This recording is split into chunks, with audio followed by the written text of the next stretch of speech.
Hello, welcome to Paleo Greenbird. This is Greenbird, and today's video is going to be a Flintknapping 101, Part 3.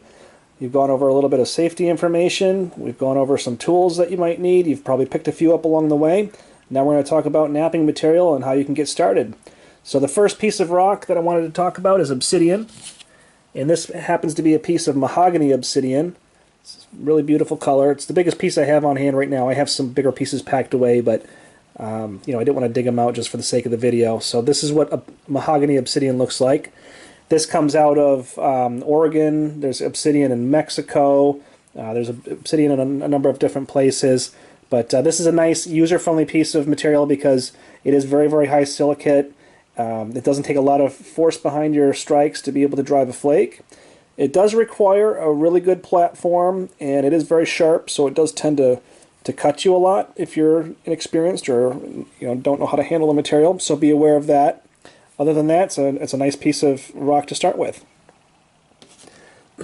Next, we have Deathsite, which is in the obsidian family. It's basically a different form of obsidian. I'm not sure the science behind what makes it different, but texturally it's way different. You'll notice a big difference.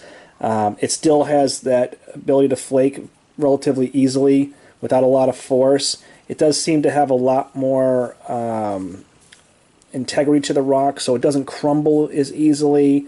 It's not as sharp. It doesn't seem like once the flakes come off, but really user-friendly. Great rock to start with. I would recommend starting with this before starting with obsidian, to tell you the truth. And that also comes out of Washington, Oregon, Mexico. Wherever you find obsidian, you'll find Deathsite.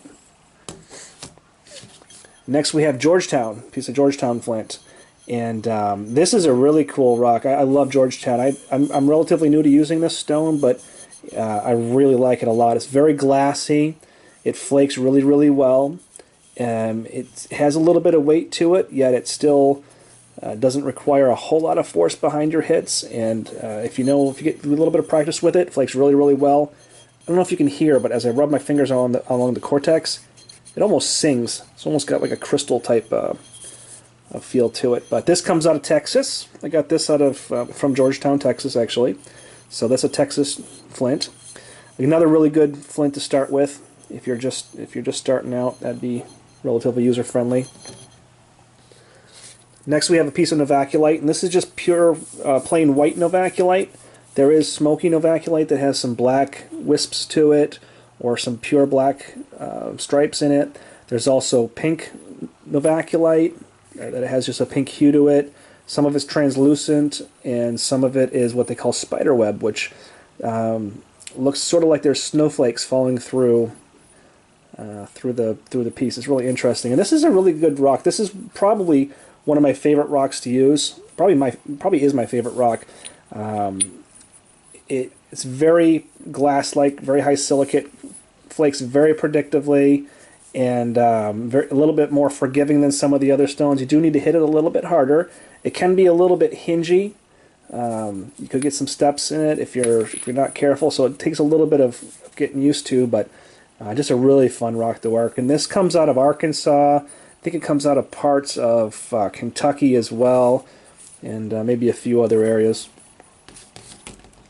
So this one right here, what we have here is river flint, and river flint is a form of coastal plains chert.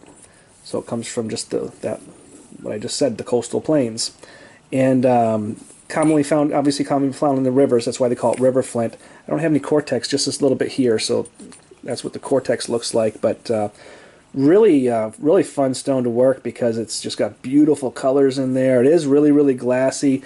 I have found it to be a little bit brittle.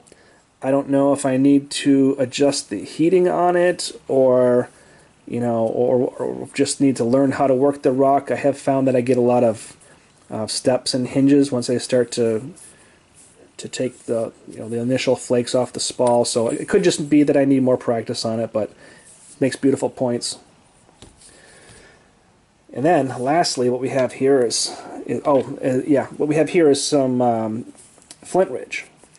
And this is a beautiful piece of Flint Ridge. It doesn't all look this pretty, but I just happen to have a really pretty piece on hand.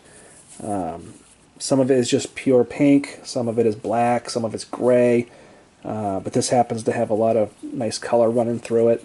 And Flint Ridge comes out of Ohio, and it comes off of, well, I think it comes from a couple other places too, but I think the major place that it comes from is Ohio.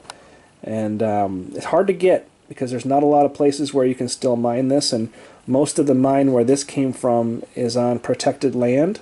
There just happens to be one person, Roy Miller, who owns a piece of property that's connected to that protected land that he's fortunate enough to have a big vein of that going through it. So this stone is a little bit more difficult to work. Usually it comes with square edges. This is a nice piece to work with because it has, you can see there's already some platforms on there, and we haven't had a video about platforms, but we will. But usually it comes up square, so you have to zigzag the edges. Takes a little bit more force to use than some of those other rocks, but probably not something I would start off with because it's a little bit pricey and a little bit more difficult to work. So there is a few different types of rocks that you can start off with that I think are good. And I know I said maybe not start off with the Flint Ridge, but it's out of all the different types of rock, these are the 6 that I think would be best to start with. And if you can't afford any of this and you want to get into the hobby, you can always walk your local field or your local stream, and there's no shortage of trash. You'll always find some glass. Just stick a big nail in there, cover it with your hand, shake it, bottom will pop right off. You won't get much percussion out of it, but you'll get some pressure flaking experience for sure. And, just my only caution would be that if you are going to use glass, know what's in the glass. You can use an old toilet, you can use tile or ceramic plates. Just keep in mind that when these things were being made, they weren't taking into consideration that someone might be pressure flaking these and breathing the dust. So when it comes to things like TV glass or leaded glass or things that you're not sure of, just use your common sense and then do what you feel is comfortable for you. So until next time, this is Paleo Greenbird signing out.